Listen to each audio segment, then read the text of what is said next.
ओम श्री महालक्ष्मी नमः। सुख शांती आणि ऐश्वर्य देणारी श्री महालक्ष्मी व्रताची कथा, गुरुवारची कहाणी। श्री लक्ष्मीची कृपा आपल्यावर व्हावी, तिने आपल्या घरात वास करावा, पैसा शांती समाधान घरात नांदावे म्हणून श्री महालक्ष्मीचे व्रत करतात। हे व्रत केल्याने मनातल्या सर्व इच्छा पूर्ण होतात। श्री महालक्ष्मीची अनेक नावे, अनेक रूपे आहेत। पार्वती, सिंधू कन्या, महालक्ष्मी, लक्ष्मी, राजलक्ष्मी, गृहलक्ष्मी, सावित्री, राधिका, रासेश्वरी, चंद्रा, गिरिजा, पद्मा, मालती, सुशीला अशा विविध नावांनी श्री महालक्ष्मी ओळखली जाते। अशा या सर्वाभूती असलेल्या श्री महालक्ष्मीची ध्याने घ्यावी अशी ही कहाणी आहे। द्वापर युगातली, आपल्या भारतातील सौराष्ट्र देशात घडलेली। तेथे एक राजा राज्य करीत होता। त्याचे नाव होते भद्रश्रवा। तो शूर होता, दयाळू होता आणि प्रजादक्ष होता। 4 वेद, 6 शास्त्रे, 18 पुराणे यांचे ज्ञान त्याला होते। अशा या राजाच्या राणीचे नाव होते सुरचंद्रिका। राणी रूपाने सुंदर होती, सुलक्षणी होती आणि पतिनिष्ठ होती। त्यांना एकूण 8 अपत्ये झाली, 7 पुत्र आणि त्यांच्यानंतर एक कन्या। राजा राणीने कन्येचे नाव श्यामबाला असे ठेवले। एकदा देवीच्या मनात आले, आपण राजाच्या राजप्रसादी राहावे, त्याने राजा आणखी सुखी होईल, प्रजेलाही तो आणखी सुख देईल। गरीबाकडे राहिले तर सगळ्या संपत्तीचा तो एकटाच उपभोग घेईल।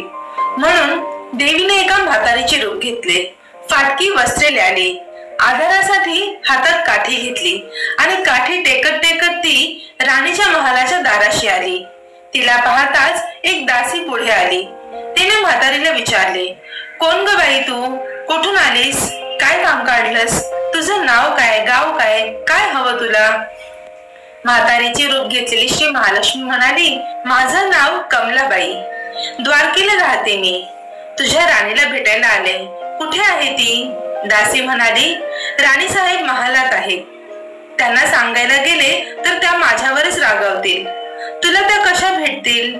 तुझा अवतार पाहून तुला त्या हाकलूनच देतील, तू इथेच थोडा वेळ आडोशाला थांब। म्हातारीला राग आला, ती संतापून म्हणाली, तुझी राणी गेल्या जन्मी एका वैश्याची पत्नी होती, तो वैश्य फार गरीब होता, त्यावरून त्या दोघांची नेहमी भांडणे होत, नवरा तिला मारहाण करी। ह्या त्रासाला कंटाळून एक दिवस ती घर सोडून गेली आणि जंगलात उपाशी तापाशी भटकू लागली। तिची अवस्था पाहून मला तिची दया आली, मी तिला ऐश्वर्य, सुख आणि संपत्ती देणाऱ्या श्री महालक्ष्मी व्रताची माहिती सांगितली। त्याप्रमाणे तिने ते व्रत केले।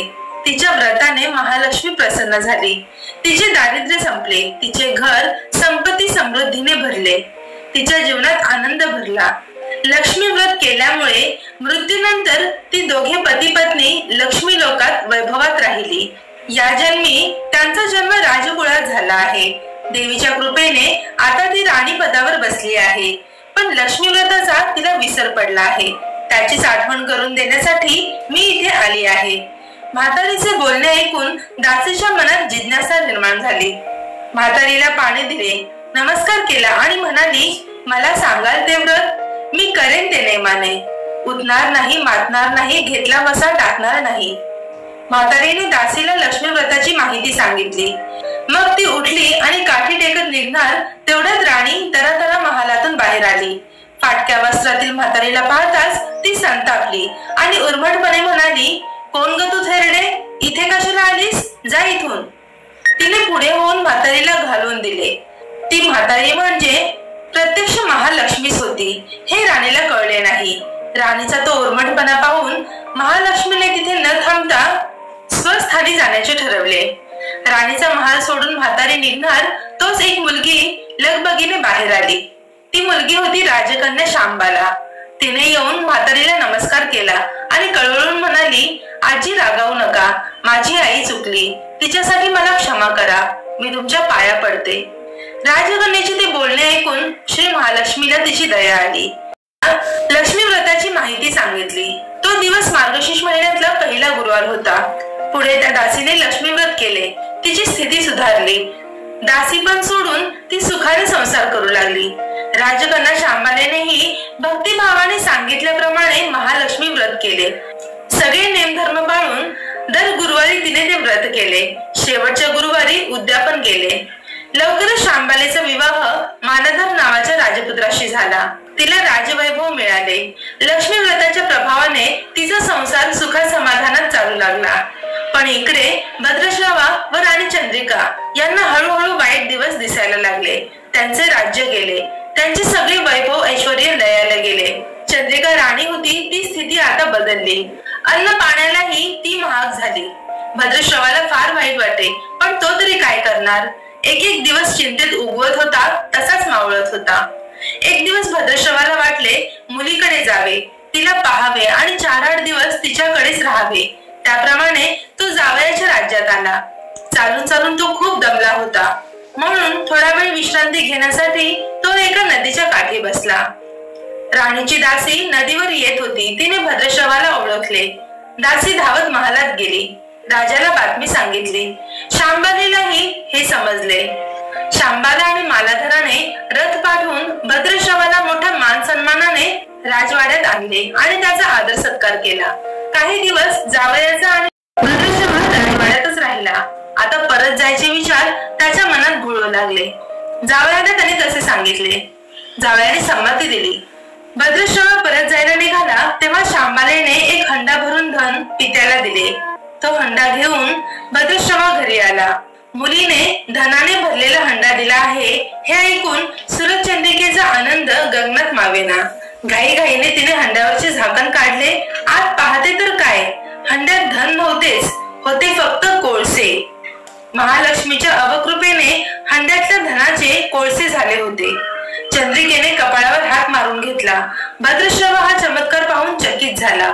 दुःखाचे दिवस संपत नव्हते. दारिद्र्याचे भोग सुटत नव्हते. सुरचंद्रिकेला एक एक दिवस काढताना जीव मेटाकुटीला येत होता. एक दिवस सुरचंद्रिकेच्या मनातही लेकीला भेटायची इच्छा निर्माण झाली.